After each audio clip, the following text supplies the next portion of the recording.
Attorney Lorna and Attorney Christina understand that the parties were not able to meet during the two rainy days that parang tumangkad ka, Lorna. Oo nga po. Parang binigyan ako ng apple box dito. Wala namang baha dito sa... Yes, I understand that the parties Yes. were not able to meet the last 2 days of last week, perhaps given the inclement weather, but the fact remains is you were not able to meet. May I make manifestations, Your Honor? Yes, Attorney Kapunan. First of all, Your Honor, this honorable court and presiding officer will note that when we broke off last Wednesday, it was very clear that prosecution through this representation made a motion, in fact, modified the motion, that we be allowed to present the documents, 4,492 documents, before the honorable clerk of court. And for purposes of comparison, Your Honor, and this honorable presiding judge will recall that it did issue a directive to the parties to make themselves available on Thursday and Friday of last week, just mutually agreeing on a common time, Your Honor. Also, the clerk of court was directed to make themselves available either on Tuesday or Friday or both days, subject to a time agreed upon by both counsels for the petitioner and the respondent. Ito pong nangyari, na-indyan po kami. Why do I say that? Wednesday, we made a text message, and I have the text messages here. When do we meet? Tomorrow or Friday? Wala pong sagot nung Wednesday. On Thursday, we waited the whole day. Kailan tayo magmi-meet? Thursday na ngayon. Friday na bukas. Our witness will be on board on Monday. Wala pa rin sagot, Your Honor. The whole day of Thursday. At the end of Thursday, at the end of office hours, Thursday, Your Honor, and we have the evidence here, at 5:38 in the afternoon of Thursday, they texted, counsel for the respondent texted to say, we are available on August 14. This coming Friday, Your Honor, August 14, when napakalinaw naman sa directive ng presiding officer na mag-agree on a date on Thursday or Friday of last week. August 14, what good will that do us? The hearing is today, August 10, and they want us to appear before the clerk of court to compare documents on August 14. For what purpose, Your Honor? Now, the text message is even more disturbing because apart from saying sa August 14 na lang, they even disclaim the fact that this honorable court said Thursday or Friday last week. Wala naman daw sinabi ang presiding officer except to set a time, date, and time mutually agreed upon by the parties. That is bad faith, Your Honor, because sinabi ng presiding officer ang specific dates, Thursday or Friday last week. Wala daw sinabi ang presiding officer. And the presiding officer will recall that you left it to the parties, Your Honor, to agree on the time but not on the dates. Now we are told August 14. The clerk of court over the weekend also was waiting for notice from both parties. And we got a call from the clerk of court saying, walang sinabi sa amin except August 14. In a last attempt, Your Honor, in a last attempt for them, for counsels, for the respondent, this morning, as late as this morning, we approached them to say, we have 1 hour to go, let's start. And they said, again, they refused. They refused, no need daw. Kasi pakitahan na lang ng summaries, etc. No need, Your Honor. Let me just say, Your Honor, that this attitude of the respondent is not new. We had the same attitude pre-trial pa lang. Ayaw na mag-stipulate. Why? Because daw, hindi faithful reproduction. Yung kopya nila, tsaka yung kopya namin. Bakit hindi faithful reproduction? Because ang pinag-awayan, presiding officer, Your Honors, isa lang ang pinag-awayan, covering page. Covering page ng 4,492 documents na yan. Ang pinag-awayan, covering page. And that's why they did not want to stipulate. So, Your Honors, if I may,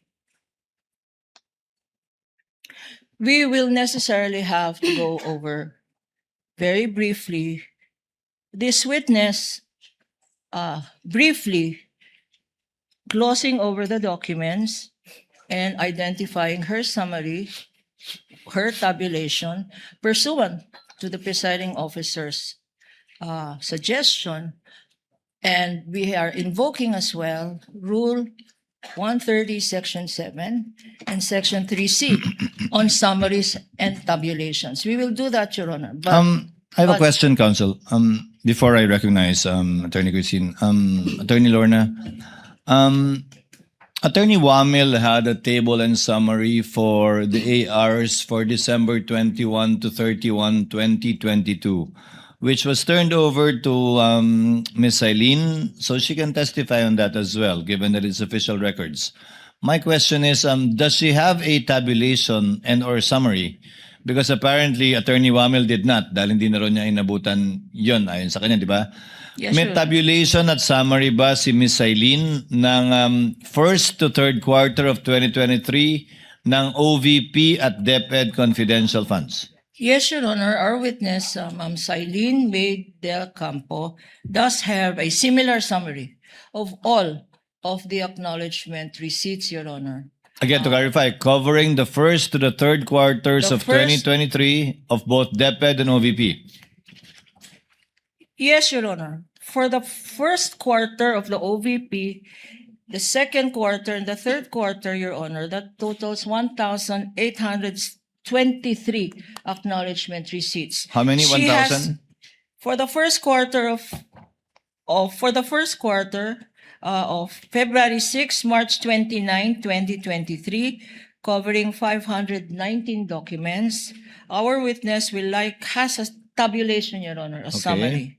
Second quarter of OVP? For the second quarter, which is the period April 25 to June 30, 2023, covering 530 acknowledgement receipts, Your Honor, our witness also will be presenting a tabulation or a summary. And for the third quarter of the Office of the Vice President, our witness will be presenting a tabulation for the periods July 14, September 30, 2023, covering 774 documents, Your Honor, totaling 1,823. And she will confirm as well the tabulation made for the December 2022, 21 to 31, 22, tabulation of Attorney Wamil consisting of 845 documents.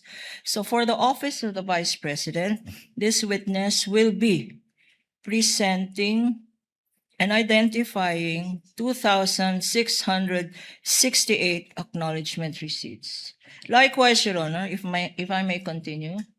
Counsel may, for the DepEd? For the DepEd, Your Honor, for the first quarter, covering the period February 20 to March 30, 2023, our witness has a tabulation of 561 acknowledgement receipts.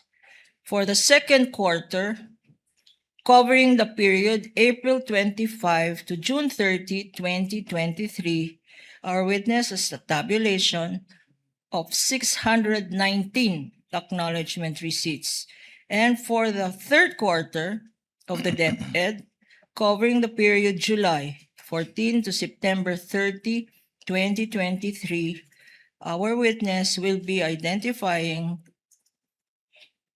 and as well the tabulation of 644 acknowledgement receipts, or for the DepEd, a total of 1,824 documents, which will bring us to 2,668 for the Office of the Vice President, 1,824 for the DepEd, totaling 4,492 documents, which counsel for the respondent refused, Your Honor, to stipulate on.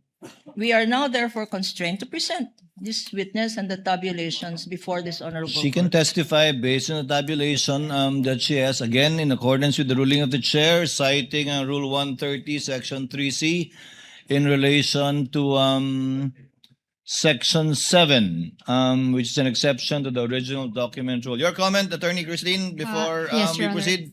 Just one more manifestation, Ah, Your Honor. With the kind indulgence of In Attorney addition to Christine. these tabulations, Your Honor, we will be presenting, but not identifying, we will be presenting folders containing these acknowledgement receipts so that the witness can flip over them, Your Honor. Just flip over them.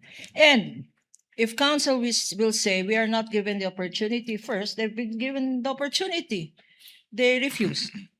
And the reason being, number one, they don't have enough lawyers now. We heard on an interview that they did not have enough lawyers and could not schedule, could not follow the directive of the presiding officer. 15 lawyers for the defense, for the respondent. They did not have enough lawyers, nor the time to comply with the directive of this honorable presiding officer. Lastly, Your Honor, in any event, Your Honor, there is no denial of due process. They will have the opportunity when all of these documents are presented in a formal offer of evidence. That is their time to compare. That is their time to make their comments.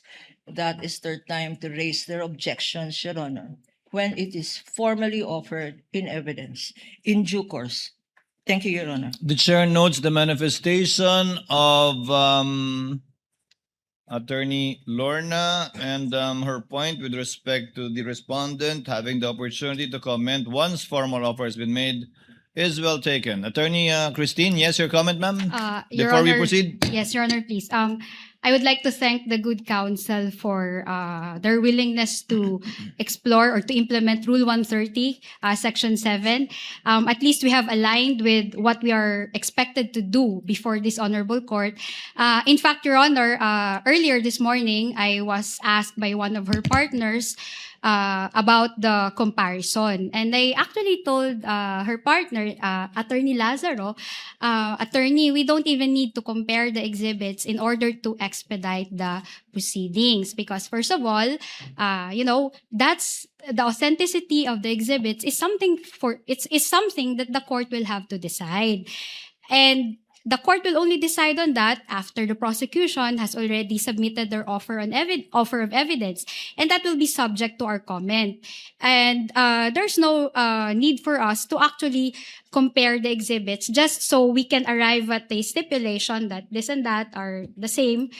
And also, Your Honor, with regard to the identification of the witness of the exhibits, that goes into the witness competence. No, we did not stipulate here in open court that the witness is competent to identify the exhibits, Your Honor, kasi hindi naman ho namin kilala ho yung taga-COA. Pangalawa, we don't know the extent of her examination of the documents. Pangatlo, she just assumed the work of Mr. Wamil. So, mahirap naman po sabihin nun ng kliyente namin, sige, okay na, we payag na kami, she can identify the exhibit, she knows all of those, she has examined all of those. Precisely, that's the duty of the counsel to do in open court. Now, there's Rule 130, Section 7, and for those of you who are litigating before the CTA, you already know this rule, that a witness can testify based on a summary, and that would actually show that he's competent to testify on the exhibits by reason of the summary that she made. And that would attest that she has examined all of the documents that are contained in the summary. That's why yun po yung sinuggest ko sa counsel ng kabila. Sabi ko, we will not even object, attorney, as to how many exhibits you will identify or you will have as samples, kahit 10 per quarter or kahit 100 or kahit wala. Diba? If you check Rule 130, Section 7, hindi naman ho ni-require na isa-isahin ho yun. At hindi ho nire-require, Your Honor, na kailangan ho namin mag-stipulate on the exhibits, on the authenticity, so that they can use Rule 130, Section 7. And if properly done po, Your Honor, I think they can identify or they can finish all 1 quarter in less than 10 minutes. I'm talking about that, no? I'm talking about that based on experience. So, Your Honor, we don't object to their implementation of Rule 130, Section 7, as to the manner by how they will do it. We will also not object, but subject to cross-examination, Your Honor. Thank you. The manifestation of Attorney Christine is noted. Chair will make a ruling so that we can move on. May I just respond to this, Your Honor? Ako na Just magre-respond. very- Ako na very magre-respond briefly. para sa kanya. Sa'yo, Attorney Kapunan. The chair did make a ruling, issue an order for the parties to try to meet Friday or Thursday. However, for whatever reason, lack of lawyers or inclement weather, that did not happen. Chair would just like to correct, hindi ka Attorney Lorna ininjan, baka ginost ka. Kasi hindi ka sinagot eh. Pero hindi ka ininjan, wala namang pinag-usapan date pa eh. Inignore. Ghost na nga eh. Ghost Ginost, bago ngayon. ginost. Hindi na. Ghost na yung bagong. Ghosting. But having said that, Ghosting. the chair notes, because the chair also inquired, that given what happened in the pre-trial, wherein the copies of the exhibits marked by the respondent, no copies were retained by the court. So the chair would like to request the counsels for respondent to kindly furnish the court with a copy of the marked pieces of evidence during pre-trial. Kasi apparently meron kaming pre-marked pieces of evidence from the prosecution, but not all the pre-marked pieces of evidence from the respondent. So in lieu of meeting, kindly just submit that, Attorney Christine, so that we can do the comparison ourselves, either as a court or through the individual senator judges. We will comply, Your Honor. Kindly do that within the day or at the latest tomorrow. If you have it with you, within the day. If not, at the latest tomorrow. So that whatever may happen, the court will already have a copy of these pre-marked documents. In relation to Ms. Eileen, as stated by Attorney Christine already, they will not object to the presentation of a table and or summary citing Rule 130, Section 7 in relation to 3C. Therefore, we may proceed with her and hopefully be able to finish also Ms. Pareja today. Counsel, can you proceed? Your Honor, please, can I just make a brief manifestation? Yes, Attorney Kapunan. While really, indeed, Section 7, Rule 130 is applicable, may we note that this summary, Your Honor, is being used to establish the rulings, the provision says, when the facts sought to be established is only the general result of the whole.